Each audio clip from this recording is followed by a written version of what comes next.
Billionaire entrepreneur Elon Musk appears to have finally gotten his fill of CNN after the network published an analysis about whites who post GIFs and memes featuring black people.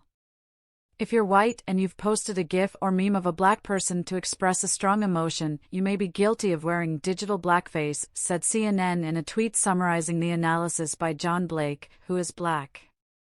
He noted in his piece, "Maybe you shared that viral video of Kimberly Sweet Brown Wilkins telling a reporter after narrowly escaping an apartment fire, 'Ain't nobody got time for that.'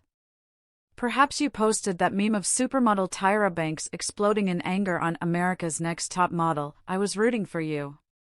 We were all rooting for you.' Or maybe you've simply posted popular GIFs, such as the one of NBA great Michael Jordan crying, or of drag queen RuPaul declaring, 'Girl.' If you're black and you've shared such images online, you get a pass. But if you're white, you may have inadvertently perpetuated one of the most insidious forms of contemporary racism. You may be wearing digital blackface." Blake also referenced a piece for Teen Vogue by Lauren Michelle Jackson, an assistant professor of English at Northwestern University and a contributing writer at The New Yorker.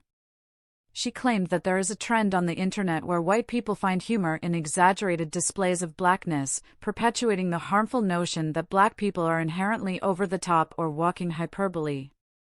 Blake added, "If you're still not sure how to define digital blackface, Jackson offers a guide. She says it includes displays of emotions stereotyped as excessive, so happy, so sassy, so ghetto, so loud, our dial is on 10 all the time, rarely are black characters afforded subtle traits or feelings." Twitter users wasted no time in blasting both the author, Blake, and CNN in general for publishing the piece. "Sorry white people, CNN says you can't post GIFs of black people anymore," noted the Hodge twins, who are also black, on Twitter, along with the LOL emoji. Musk also got in on the critique. He responded with a 100% emoji to a user who reacted to CNN's post, "Jesus F*** King Christ shut the F*** K up." In addition, several Twitter users also mocked CNN's post with GIFs and memes featuring black people. Though CNN boss Chris Licht claimed when he took over as network boss last year that he was going to try and shift the outlet more towards a middle-of-the-road political and cultural slant in order to appeal to a broader audience, so far, at least, that shift hasn't taken place, at least on a noticeable scale.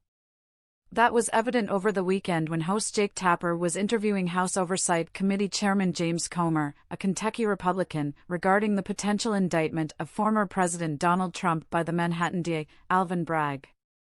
"You just wrote a new letter to Manhattan DA Bragg defending your decision to investigate his office, saying that you're considering taking legislative action to prevent presidents from, quote, politically motivated prosecutions," Tapper began during one portion of the segment.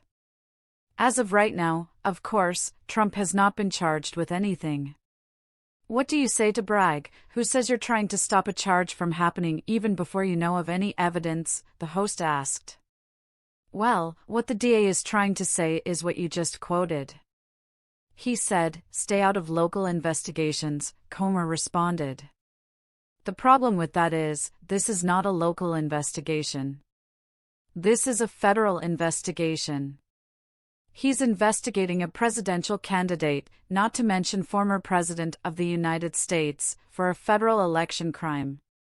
That has no business being litigated in a local district attorney's office," he said. "Well, he's investigating, as I understand it, potential violations of state crimes," Tapper said. "Even at that, look, let's just be honest here," Comer reacted. "I mean, this is about politics. This is a presidential candidate. When you look at what we believe the role of the Manhattan DA should be is to fight crime. I mean, that's one of the biggest issues in New York. We saw that in the midterm elections last November," he noted further.